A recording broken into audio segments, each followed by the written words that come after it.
She was seen, and then she was gone. No scream, no struggle, no blood in the snow, just a crashed car, a rag in the tailpipe, and silence. Maura Murray, 21 years old, smart, athletic, promising. On February 9, 2004, she packed up her things, lied to her professor about a death in the family, withdrew cash, bought alcohol, and vanished into the woods of New Hampshire. In under 10 minutes, with people nearby and police on the way, she disappeared. No one has seen her since. No footprint, no phone signal, no goodbye. 20 years later, no answers. Some say she ran away. Some say someone picked her up. Others whisper about a basement, a body, a cover-up. But here's what we know. Maura's story was the first true crime case to explode online. And despite thousands of theories, searches, and headlines, she's still missing. Let's go back to the beginning, before the accident, before the lies, before the theories. Who was Maura Murray and what really happened that night? Before we jump in, hit like and subscribe, especially if you're into stories that never let you sleep easy again. Maura Murray was born on May 4th, 1982, in Brockton, Massachusetts, to her parents Fred and Lori Murray. She grew up in Hampshire, a small working-class town on the south shore of Massachusetts, in a household filled with her 4 siblings, her older brother Fred Jr., sisters Caitlin and Julie, and younger half-brother Curtis. Early on, family was everything. Dinners, laughter, sibling teasing, but also a grounding force as life shifted after her parents' divorce when she was just 6 years old. From an early age, Maura stood out. She was bright and academically talented, but it was in athletics where she first made her mark. In middle and high school, she threw herself into sports, basketball, cross-country, track, anything that challenged her physically. Yet it was in running where she truly excelled. By her sophomore year of high school, Maura had achieved something remarkable. She qualified for the United States National Scholastic Outdoor Championships in the 2-mile event, placing 33rd in the nation, a distinction few high school runners ever attain. She broke records at school. She was named Boston Globe All-Scholastic for cross-country. Her coaches described her as disciplined, focused, and determined. Off the track, she was known for her warm smile, distinctive dimples, and quiet charm. She wasn't the loudest person in the room, but she was memorable. Academically, she was outstanding too. She graduated from Hanson Regional High School near the top of her class, giving her the academic choices many students dream of. But rather than choosing the easiest path, she chose a challenge. Through a congressional nomination from the late Senator Edward Kennedy, Maura gained admission to the United States Military Academy at West Point, a place known for academic rigor, physical demands, and leadership expectations. At West Point, she continued her athletic success, running for the Academy's cross-country and track teams. She thrived physically and intellectually, but emotionally, the strict military environment didn't feel like home. After 2 years, Maura made the decision to leave West Point and pursue a new path. She transferred to the University of Massachusetts Amherst, where she intended to study nursing, a career rooted in compassion and care.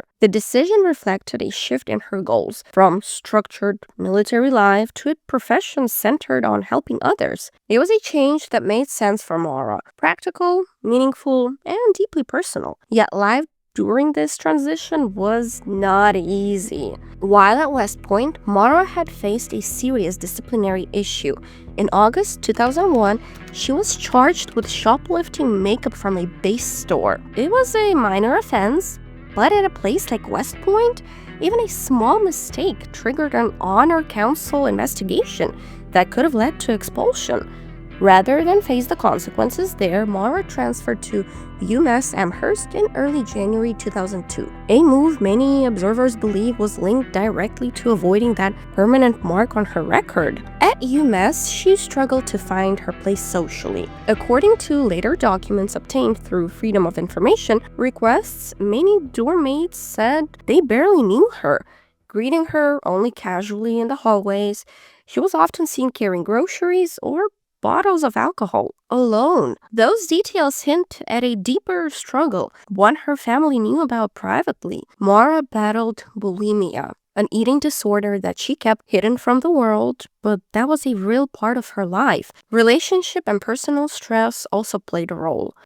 She was in a long-distance relationship with Bill Rausch, a U.S. Army cadet. Their correspondence in early 2004 shows signs of strain.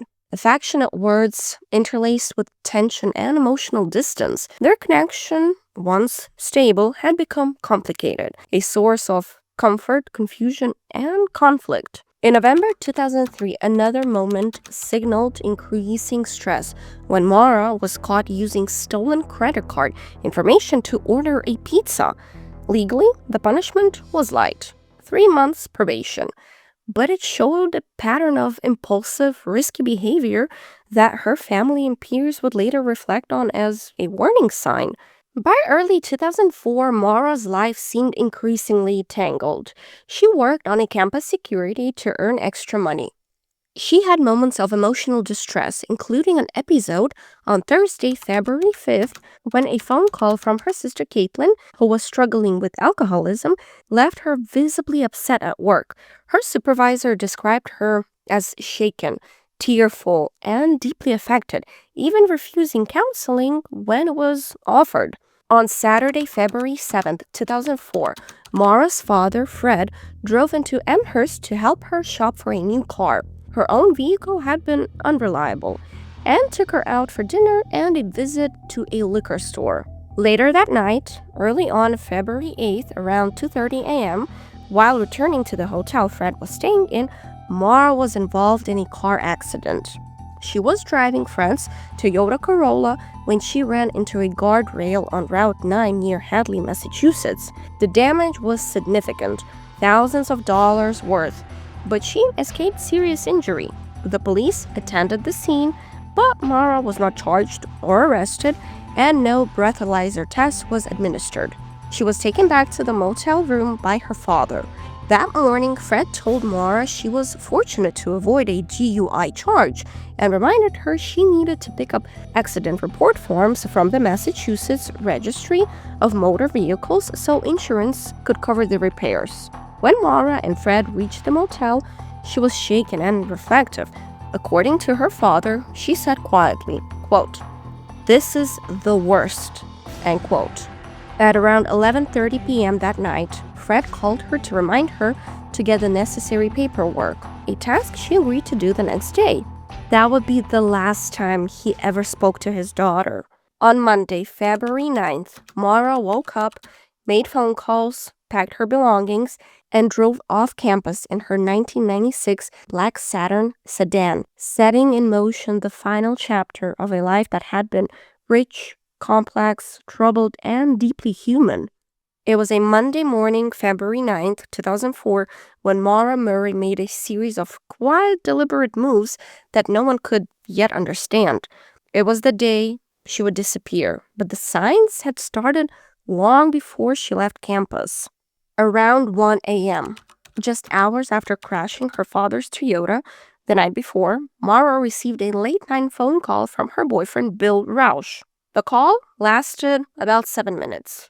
What they talked about remains unclear, but by then, she had already been visibly shaken after the crash, telling her father it was quote-unquote the worst thing that had ever happened. During the morning, sometime in the early hours of February 9th, Maura used her UMass email account to write to her professors, saying she'd been missing class for a few days due to a quote-unquote death in the family. There was no death. That lie was never explained. She also emailed her nursing school supervisor to inform them she'd be gone for at least a week, between 11 a.m. and 12 p.m. She searched online for directions to lodging in Vermont and New Hampshire, particularly a condo complex her family had vacationed at in Bartlett, New Hampshire. On her computer, authorities later found MapQuest printouts with directions to Burlington, Vermont, though she never made it there. 1 p.m. to 3 p.m. She packed up several belongings from her dorm room, textbooks for her nursing classes, school documents, her favorite stuffed animal, a couple of changes of clothes, makeup, her birth control pills. What she didn't take was also telling. She left behind most of her personal items. She didn't tell any friends or family where she was going. Her room was neatly packed, but not completely cleared out. At this point, it seemed like she wasn't running away, but maybe she wasn't planning on coming back immediately either. 3:15 p.m. Maura was seen on security footage at an ATM in Amherst. She withdrew $280, nearly all the money she had in her bank account. She was alone, but nothing appeared out of the ordinary. 3:40 p.m. She stopped by a liquor store on College Street and purchased a box of Franzia wine, Bailey's Irish Cream, Kahlua, and vodka. The receipt was later found in her car. 4:30 p.m. She made a call to check her voicemail. This would be the last confirmed phone activity from Maura's cell. From that moment forward, her phone went dark. 7 p.m. The crash.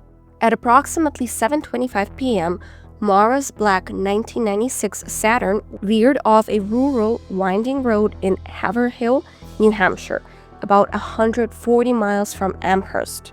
Two residents who lived nearby heard the crash and looked outside. One of them, a high school bus driver named Butch Atwood, approached the vehicle and saw Maura alone inside. He asked if she needed help.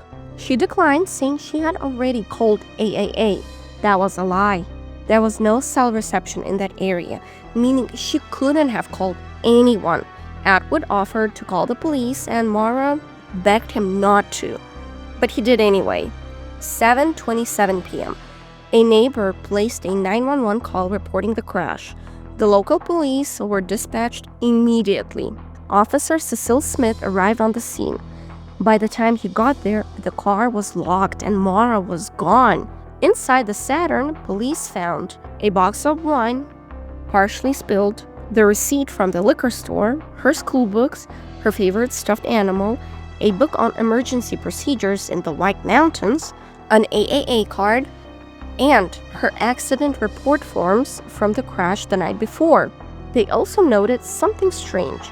A rag was stuffed into the tailpipe of the car. Some theorized this was a way to temporarily stop the engine from smoking, a makeshift trick Maura might have learned from her father. Others saw it as a potential red flag. Maybe someone else had tampered with the car. The windshield was cracked, both airbags had deployed, there was red liquid in the snow, but no footprints leading away from the car were found, and no blood either, just silence. Between 7:30 and 8 p.m., multiple neighbors kept their eyes on the road. None of them saw anyone walking.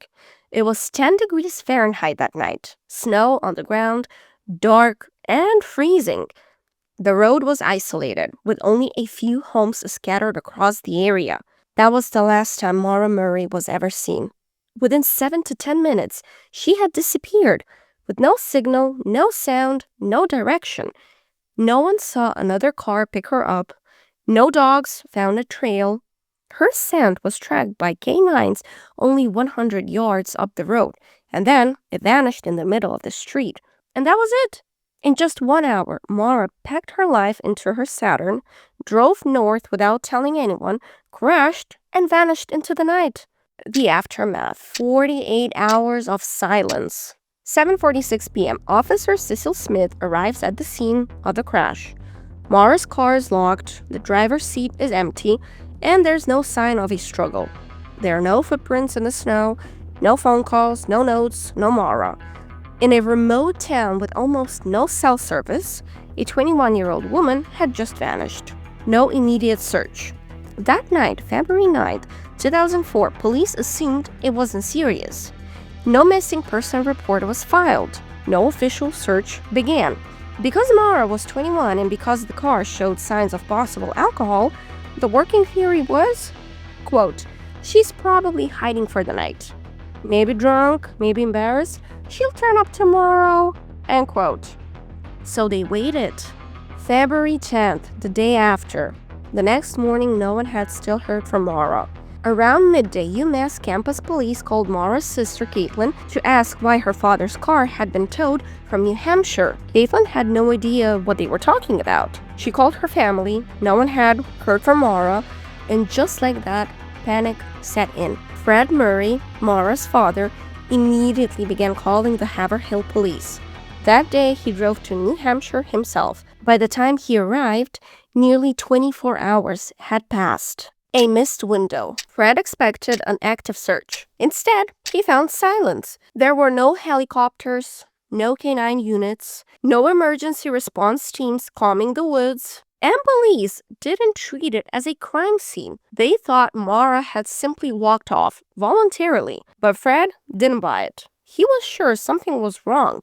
She was gone, and her car damaged, locked, with spilled alcohol and a rag in the tailpipe. Felt more like a warning sign than a getaway plan. Fred asked them to start searching the woods immediately. He was told it was too early to assume foul play. In the critical hours of her missing, nothing was being done. Absolutely nothing. Another day passed, tracking the scent. When a search finally began, it was 48 hours too late. 48 hours have passed. Scent tracking dogs followed Maura's trail only 100 yards east from the crash. And then the scent disappeared, right in the middle of the road. That trail haunted investigators because it likely meant one thing. She got into another vehicle, voluntarily or not. Freezing temperatures, no footprints. One theory said she ran into the woods to hide. But that night, temperatures dropped below zero. There were 2 feet of snow on the ground. If she had wandered into the forest alone, she would have left footprints. There were none. Internet sleuths arrive. In 2004, Facebook had launched just 5 days earlier, and Maura's case became one of the first missing person stories to explode online. Forums like Web Sleuths and Reddit became obsessed. Everyone had a theory. Some wanted to help, others just wanted attention. But what no one had was an answer. Fred Murray versus police. From the beginning, Fred Murray was deeply frustrated with how the case was handled. Honestly, I would be too. He believed police had missed a crucial 24-hour window and were too quick to assume Maura ran away. He begged them to release more case files, to declare it a criminal investigation. But they didn't. In fact, they wouldn't even officially call it a crime, because technically, it's not illegal to disappear. Fred eventually took the state to court, fighting for access to case records. But the New Hampshire Supreme Court sided with police, calling it an quote-unquote open active investigation. They released a few documents, but most were heavily redacted. The basement theory. As Fred kept searching the area, he began hearing local rumors. One of them? That Maura was buried in the basement of a nearby home. Years later, once ownership of the house changed, Fred finally got permission to search it. Cadaver dogs were brought in. Both dogs alerted to the same spot in the basement. Fred was sure this was it. He begged investigators to dig. At first, they refused. Eventually, after public pressure, they agreed. A full team arrived and excavated the concrete floor. And they found nothing. Just an old piece of pipe. Fred was crushed. He said, quote, "This one hurt the most. I thought we finally had it." End quote. The bones at Loon Mountain, 2021. In 2021, nearly 18 years later, human bones were discovered in the woods near Loon Mountain, New Hampshire, around 25 miles from the crash site. For a moment, there was hope. Maura's sister Julie waited anxiously. So did the online community. But the results came back. The bones were far too old. Once again, no answers. Quote, "We're no closer to finding Maura than we were the night she disappeared." End quote. That's what her sister said nearly 2 decades later. And what hurts the most? Some of the people who loved her most, her sister Caitlin, her mother, have already passed away without even knowing what happened. 20 years later, no trace, no witness, no answers, but plenty of theories. Some wild, some logical, some chillingly possible. Let's break them down. Theory 1. She ran away. Some believe Maura staged her disappearance. She lied about a death in the family, withdrew all her cash, bought alcohol, and drove off without telling anyone. Maybe she had enough pressure, enough mistakes, enough life that didn't feel like hers. The books in her car, her birth control, her stuffed animal. Maybe she planned to start over. But why crash? Why vanish into the freezing night? Why never use her bank account, credit cards, or social again? If she ran far and never looked back. Theory 2. She was picked up. The most accepted theory? She got into a car with someone, voluntarily or not. There were no footprints, no trail. Her scent vanished in the middle of the road. So maybe someone was already waiting. A stranger or someone she knew. It was dark, cold, remote. If someone offered help, she might have accepted. But what happened after? The part stays silent. Theory number 3. She died in the woods. Police initially thought Maura wandered into the forest, drunk, embarrassed, or panicked. But that night was below zero. There was deep snow, and still no footprints, no blood, no body. So, unless she flew, she didn't go into the woods. Theory number 4. The basement. Years later, rumors swirled about a house near the crash site. Fred Murray, raw cadaver dogs, both alerted to the same spot in the basement. Police eventually dug. They found nothing. But for some, that only raised more questions. Theory number 5. She was buried elsewhere. In 2021, bones were found near Loon Mountain, about 25 miles from the crash. Everyone held their breath, but they weren't Maura's. Too old, too degraded, and just like that, another lead vanished. Theory number 6. Her boyfriend knows more. Bill Rausch was Maura's long-distance boyfriend. He wasn't in New Hampshire when she vanished, but he was one of the last people to speak to her. And in the years since, multiple women have accused him of harassment and abuse. Nothing proven, but unsettling. Some theorists say maybe their relationship wasn't what it seemed. Maybe the pressure of it, or something darker, pushed her to leave, or someone to act. There's no evidence he was involved, but questions remain. That's about it for the theories. Here's what we know. Maura Murray left campus. She drove for hours, crashed, refused help, and vanished with no screams, no clues, no goodbye. And for 20 years, her family has been living in that silence. Her father still believes she was taken.